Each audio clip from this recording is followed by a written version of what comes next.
Another story to do with Jay-Z. Jay-Z is now the richest rapper in the world with a net worth of 2.5 billion. Hove did. Listen.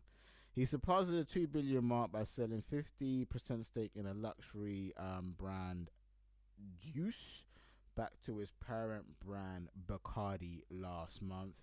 He will retain a significant ownership of the liquor brand going forward. I don't really have much of an opinion on this, but to say Jay-Z is Jay-Z. Jay-Z's making that bag. And to be honest with you, I'm not surprised. Like Jay-Z, in terms of as an entrepreneur in black culture, will always be a legend. In music, will always be a legend. In putting niggas on, in terms of what Rock Nation and he's been doing with that, will always be a legend. I mean, Jay-Z is a mogul within hip hop culture and will always be a legend within the hip hop culture. And I think if you disagree with that, you're an idiot. I think what he's doing for the industry, for the scene, is crazy. I remember he had titled and sold that. Like what he's doing, like Jay-Z is literally bridging the gap for black culture within the industry. And I think all I can say to Jay-Z is keep going, man.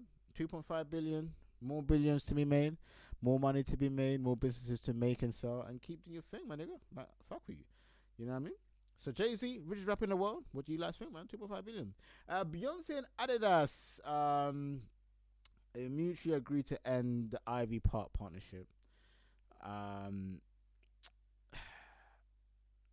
Obviously, in 2018, Beyonce entered a creative partnership with Adidas, where she relaunched her Ivy Park activewear line, but there has apparently been major creative differences between Ivy Park and Adidas.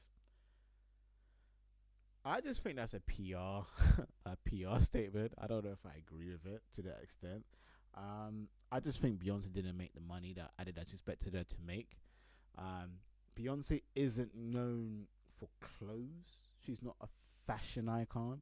She's not a sports icon. She's Beyonce, the singer. She can do like a couple of apparels, maybe a couple of like trackies to go with like an album and make a lot of money. But she's going into an industry that has nothing to really do with Beyonce, sports brand. She's not a Kanye. She doesn't ride like Kanye. Like is different in terms of who he is as a brand to who Beyonce is as a brand, right? Like Kanye was always into fashion when doing music, so you associated Kanye with music, with I mean the nigga was always doing shit for like Fashion Week and like that. Like Kanye was really there. Beyonce was probably just a guest, right? Not really putting clothes up for the show. So you've never really seen Beyonce in that kind of you never looked to her like that, right? It's interesting because they say they mutually agreed to part ways, which is capped. They just weren't making the money, right? I mean, I saw something stupid. I can't remember the exact figures, but I can see that they were expected to make like 150 million, and they only made like 80 million. Like it was kind of stupid, like that, right? Which means that they expected significantly a lot more money than they was to ever to gain. Now, Adidas is a brand that has a lot of athletes in their kind of like roster. I think Messi's one of them, right? Just to name a few. Beyonce shouldn't really be on that list, in my personal opinion. You know what I mean? So I'm not surprised it didn't work out for them. Listen, she might do something in the future on a solo tip or with another brand, but didn't work with Beyonce and Adidas. So that's an unfortunate situation.